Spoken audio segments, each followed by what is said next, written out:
Antes da gente partir para o que vocês têm para perguntar, eu quero mostrar para vocês uma série de gráficos aqui que são mesmo importantes.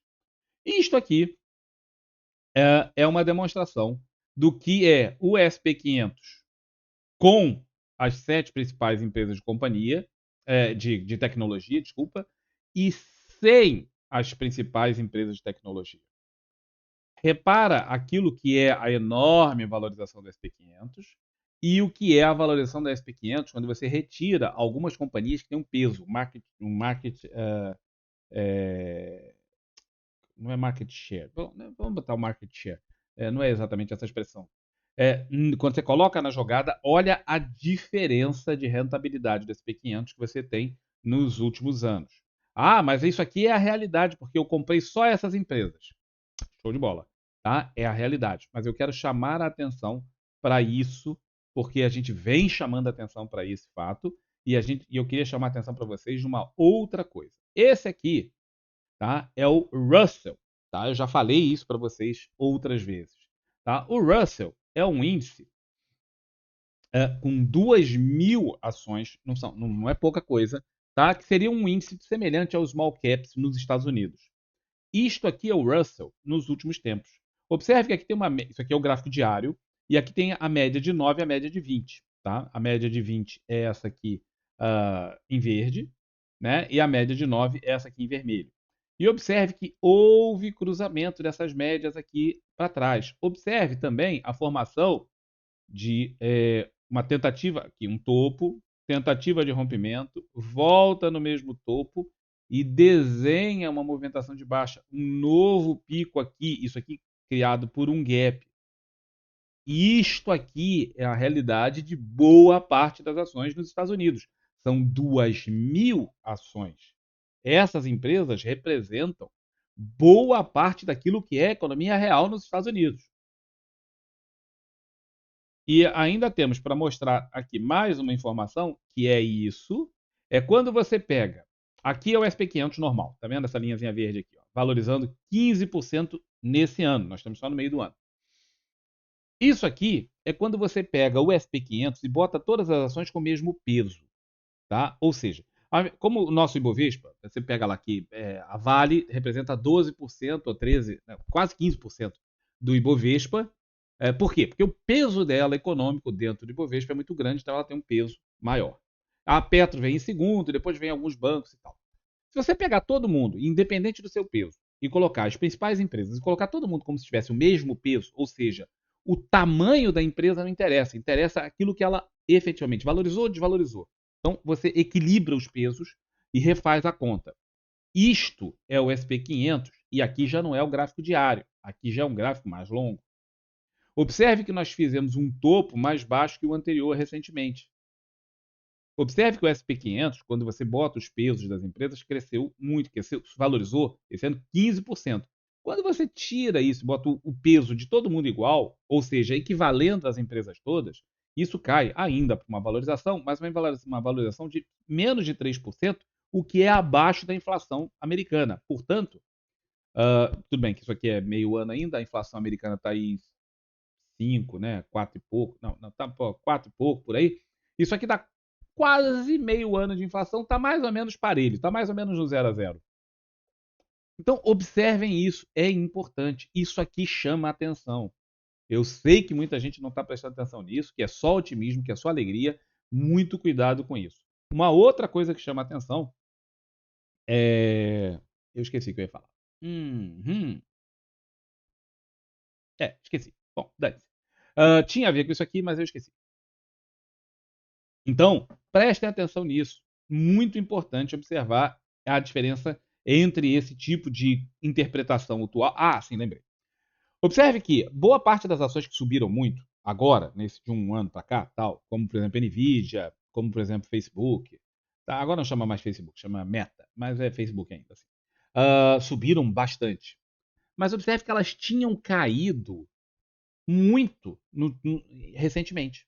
Então, assim como, por exemplo, o PIB da Argentina vinha caindo alucinadamente. Qualquer modificação que melhore a coisa, você vai ver, o PIB da Argentina sobe 8%. O cara vai, cacete, virou a China. Não.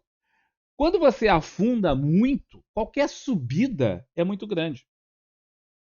A Nvidia tinha caído, se eu não me engano, 50%. Ela tinha perdido 50% do seu valor. Aí em 2021 ou 2022, uma coisa assim, mais ou menos por aí. Agora ela subiu uma barbaridade. Então ela recuperou o valor que ela tinha perdido e superou muito. Show de bola, muito bom. Mas esse crescimento tem que ser levado em conta na comparação com o que tinha acontecido antes. Por exemplo, Facebook, lá, Meta, tinha caído em torno de 60%, ou 60 e tantos por cento, uma coisa assim, num tempo atrás. Agora subiu uma barbaridade. Isso é boa parte dessa subida, é recuperação do movimento anterior.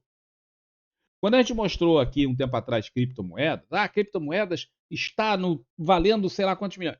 Mas se você pensa para o cara que pegou lá no fundo, pensa para o cara que pegou num prazo um pouco mais anterior e você vai ver que ela voltou, subiu, tudo bem que subiu, frente ao seu topo histórico anterior, mas para o cara que pegou lá naquela fase, ele viu um drawdown de 70%, 80% e agora ele está no lucro, tudo bem, está no lucro. Mas quanto tempo ele ficou nesse drawdown, quantas oportunidades ele perdeu e, principalmente, quem ficou? Muita gente desistiu. Então, isso é muito importante na hora de entender. As pessoas se impressionam profundamente com esse tipo de coisa aqui e tomam decisões economicamente complexas, como investimentos para prazos longos, investimentos poderosos em grana, tirar dinheiro do país, botar para outro país, não sei o quê. E eles fazem isso baseado em informações que eles não compreendem perfeitamente, ou pelo menos não com informações amplas. O cara só vê isto, esquece de ver o restante do quadro, certo? Então é muito importante vocês pensarem nisso. Por exemplo, o dólar ele está se fortalecendo em relação a boa parte das moedas do mundo, graças à taxa de juros elevada nos Estados Unidos frente ao restante. Beleza. A nossa moeda está num período de grande baixa. Tá? Foi a pior queda entre as moedas dos países emergentes de toda aquela cesta, foi a que mais desvalorizou. Ou seja, o nosso real está aqui embaixo. O dólar está lá em cima. O dólar está valorizado em relação a muitas moedas e o nosso dinheiro está desvalorizado violentamente frente a uma cesta de moedas e especialmente frente ao dólar. Show. Se você tira o teu dinheiro daqui, do Brasil, no momento em que ele vale menos, e joga nos Estados Unidos no momento que ele vale mais, na hora que as coisas se equilibrarem, e em economia tudo se equilibra, as coisas tendem ao movimento central, na hora que o dólar cair e o real subir, óbvio que não estou falando que o real vai subir para R$ 2 por dólar, não. Estou falando que voltar para um centro de equilíbrio mais próximo da realidade. Isso pode levar 1 ano, 2 ou 5, mas isso vai acontecer. Na hora que isso aqui subir e aquilo cair, você tem prejuízo dos dois lados. Então, a hora de tirar o dinheiro do país, se você for fazer, a não ser que seja por uma necessidade, você vai precisar gastar o dinheiro aí, é outra coisa, não tem jeito, você tem que gastar o dinheiro. Mas se é para investimento, a escolha acertada dessa hora é muito, muito, muito importante. E as pessoas muitas vezes resolvem fazer a compra porque o dólar está subindo. E é exatamente a hora que o cara não devia pensar em fazer isso. Então, essa ignorância do ponto de vista econômico, ignorância no sentido de que a pessoa não conhece, pode causar devastadores resultados financeiros na sua vida no longo prazo. Muito cuidado com decisões intempestivas, tomadas com conhecimento limitado, por pessoas sem experiência de mercado, baseado em informação de influências por aí. Vocês vão tomar decisões precipitadas que poderão comprometer seu futuro econômico e o futuro econômico da sua família, ao se basearem exclusivamente em dados como estes. De subida aqui, ó, do SP500. Mas esse SP500 não para de subir. É um fato. Mas se você olhar isso aqui direitinho, está subindo, mas olha a taxa de subida disso e olha a taxa de subida disso. Olha aqui o que está acontecendo com o SP500 quando ele está visto de uma forma mais ponderada do que está acontecendo em 2 ou 3 ações só.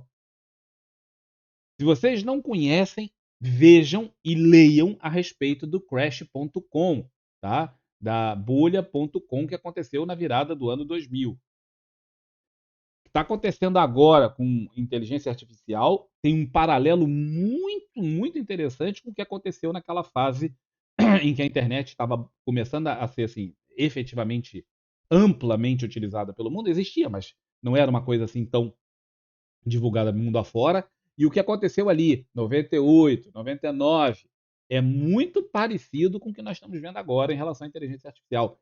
Fiquem extremamente atentos. O passado, quem não conhece o passado, comete os mesmos erros no futuro.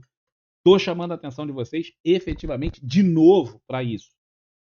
Muito importante entenderem essa história.